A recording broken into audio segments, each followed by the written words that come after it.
নমস্কার বন্ধুরা, মধুর রান্নাঘরে সবাইকে স্বাগত। আজকের রেসিপি আমাদের দুধ পুলি পিঠা। দুধ পুলি পিঠে আমরা তো সবাই ভীষণই পছন্দের একটা রেসিপি, খেতে ভীষণ পছন্দ করি, আবার বানাতেও আমরা সবাই জানি। আমি যেভাবে বানাচ্ছি একবার অবশ্যই ট্রাই করুন, পিঠের স্বাদটা অনেক গুণে বেশি পাবেন। পিঠে ঠান্ডা হয়ে যাওয়ার পরেও একই রকম নরম থাকবে, আর বাসি হয়ে গেলেও নরম থাকবে, আর পিঠে একটাও ভেঙে যাবে না। আমি যেভাবে বানাচ্ছি সেভাবে ট্রাই করলে অবশ্যই আপনাদের ভালো হবে। আমি এখন একটা পিঠে কেটে দেখাবো। এখন পিঠেটা যেভাবে নরম আছে, ঠান্ডার পরে একই নরম তুলতুলে থাকবে। আর রেসিপিটি কীভাবে বানাচ্ছি দেখে নেওয়া যাক। ভিডিওটি প্রথম থেকে শেষ পর্যন্ত দেখার অনুরোধ রইল। পিঠেটা বানানোর জন্য প্রথমেই আমি একটা ফ্রাইং প্যান নিয়েছি, আর দিলাম আমি একটু জল। এখানে দিয়ে দিলাম 1 হাতা দুধ। দুধটা একটু গরম হতে দেবো। গরম হয়ে গেছে। আমি এখানে খোয়া ক্ষীর নিয়েছি, আর আগে থেকে খোয়া ক্ষীরটা গ্রেট করে রেখেছি। এইভাবে খোয়া ক্ষীরটা গ্রেট করে নিলে মেল্ট হতে খুব সুবিধা হয়, খুব তাড়াতাড়ি মেল্ট হয়ে যায়। আপনারা যে দোকানের খোয়া ক্ষীর নেন সেটাও নিতে পারেন। আমি বাড়িতে আগে থেকে বানিয়ে রেখেছিলাম, তাই আমি এভাবে গ্রেট করে নিয়েছি। মেল্ট হয়ে গেছে। আমি দিয়েছি স্বাদ মতো চিনি।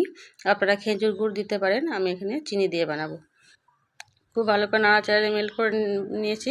আমি আগে থেকে কাজুকে ভেঙে রেখেছি, কাজুটাকে দিয়ে দিলাম, আর এলাচ গুঁড়ো করেছি হাফ চামচ মতো, এলাচের গুঁড়োটাও দিয়ে দিলাম। খুব ভালোভাবে মেল্ট করে দিতে, আপনারা এখানে নারকেল কোড়ানো দিতে পারেন। আমার পুরটা হয়ে গেছে, একদম রেডি। একটা পাত্রে তুলে নিয়ে ঠান্ডা হতে দিতে হবে। একটা পাত্রে ঢেলে নিয়েছি, আর ঠান্ডা হওয়ার জন্য সাইডে রেখে দেবো। কড়াইটা আবারও বসিয়ে দিয়েছি। আমি 1 বাটি জল দিয়ে দিলাম, আরও 1 বাটি 4 ভাগের 1 ভাগ দিলাম জল। জলটা গরম হতে দেবো। স্বাদ মতো লবণ দিলাম, আর দিলাম 1 চামচ মতো ঘি।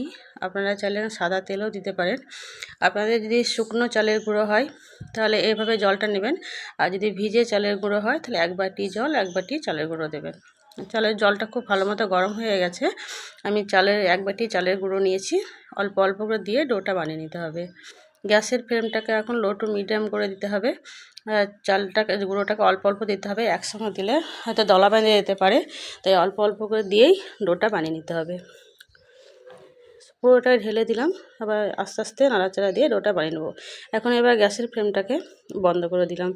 বন্ধ করে দেওয়ার পরে আস্তে আস্তে নাড়াচাড়া দিয়ে ডোটা খুব ভালো করে বানিয়ে নিতে হবে। আমার ডোটা খুব ভালো করে বানানো হয়ে গেছে, একত্রিত হয়ে গেছে একসঙ্গে। একটা পাত্রে এবার তুলে নিতে হবে। একটা পাত্রে তুলে নিচ্ছি। একটু ঠান্ডা হওয়ার জন্য অপেক্ষা করব। আর এখানে একটু ঠান্ডা হয়েছে, হাতে নাড়ার মতো, আর হাতে একটু আমি ঘি দিয়েছি। আপনারা চাইলে সাদা তেলও নিতে পারেন। এই ঘিটা দিয়ে ভালো করে ঠেসে নিতে হবে। খুব মোলায়েম করে মসৃণ করে ঠেসে নিতে হবে, মাখিয়ে নিতে হবে। খুব ভালো করে মসৃণ করে মাখানো হয়ে গেছে। এইভাবেই মাখিয়ে নিতে হবে, তো পিঠেগুলো খুব ভালো হবে। আমি সাইডে রেখে দেবো। কড়াইটা আমি আবারও গ্যাসের মধ্যে বসিয়ে দিয়েছি। দিয়ে দিলাম সামান্য একটু জল, আর দেবো দুধ। এখানে 750 গ্রাম দুধ ছিল, আমি আগে থেকে গরম করে 500 গ্রাম করে রেখেছি। দুধ দিয়ে দেবো। দুধটা এখন গরম হতে দেবো। সামান্য হালকা গরম হয়ে গেছে। এখানে আমি বাটির মতো শুকনো দুধ নিয়েছি, গুঁড়ো দুধ। গুঁড়ো দুধটাকে দিয়ে খুব ভালো করে মেল্ট করে নিতে হবে। এই গুঁড়ো দুধ দিলে পিঠের স্বাদটা অনেক গুণ বেশি বেড়ে যায়, আর খেতেও খুব ভালো হয়। আপনারা চাইলে দেবেন, না চাইলে দুধকে ঘন করে নিতে পারেন, বেশি করে দুধ নিয়ে, সেটাও কিন্তু খুব ভালো হয়। এদিকে আমি দুধটা গরম হতে দিয়েছি। ডোটা নিয়ে আবার পিঠেগুলো বানিয়ে নিতে হবে। তো আমি ছোট ছোট করে অংশ বানিয়ে করে নিচ্ছি। প্রথমে এখান থেকে একটা অংশ নিয়ে খুব ভালো করে গোল করে নিতে হবে। 2 হাতের সাহায্যে খুব ভালো করে গোল করে নিয়ে বাটির একটা শেপ দিতে হবে। মাঝেরটা পুরু থাকবে, আর ধারগুলো আস্তে আস্তে করে বাটির মতো শেপ করে পাতলা করে নিতে হবে। আমি সেইখান থেকে একটু পুরটা দিয়ে দিচ্ছি।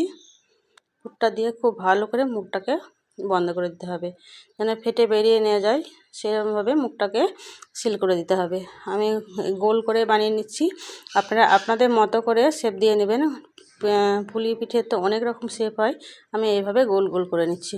এটা আমার হয়ে গেছে। আমি আরও একটা বানিয়ে দেখাচ্ছি। আবারও একটা বাটির মতো শেপ করে নিয়েছি। পুরটাকে খুব ভালো করে দিয়ে মুখটাকে ভালো করে বন্ধ করে দিতে হবে। এইভাবে খুব ভালো করে মুখটাকে বন্ধ করে নিয়ে গোল করে নিতে হবে। এটাও আমার হয়ে গেছে। খুব ভালো করে গোল করে নেওয়া। আমি একইভাবে সবগুলো এখন বানিয়ে নেব। এটা হয়ে গেছে। এদিকে কড়াইয়ে দুধটা আমার গরম হয়ে গেছে, ফুটতে শুরু করেছে। দিয়ে দিয়েছি 2টো এলাচ, মুখটাকে একটু ফাটিয়ে দিয়েছি। আর দিয়ে দিচ্ছি স্বাদ মতো চিনি। আপনারা চাইলে এখানে খেজুর গুঁড়ো দিতে পারেন, কিন্তু আমি গুড় দেবো না, আমি চিনি দিয়েই বানাবো। চিনি খুব ভালোভাবে মেল্ট হয়ে গেছে, আর পিঠেগুলো আমার সব বানানো হয়ে গেছে। কারণ পিঠেগুলো সব একটা একটা করে ছেড়ে দিতে হবে। আস্তে আস্তে পিঠেগুলো সব দিয়ে দিতে হবে। পিঠেগুলো দেওয়ার পরে নাড়াচাড়া করার কোনো প্রয়োজন নেই। যখন পিঠেগুলো হয়ে যাবে, নিজে থেকেই সব উপরের দিকে ভেসে উঠবে। এখানে একটা হার্ট শেপ দিয়েছে, আপনাদের দাদা বানিয়ে দিয়েছে আমার জন্য। খুব ভালো মতো ফুটে গেছে।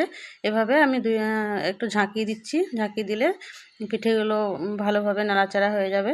আর হাতা দিয়ে নাড়বো না। অনেকটা পিঠেগুলো আমার সেদ্ধ হয়ে গেছে। দেখুন পিঠেগুলো খুব সুন্দর হয়েছে, একটাও কিন্তু ফেটে যায়নি।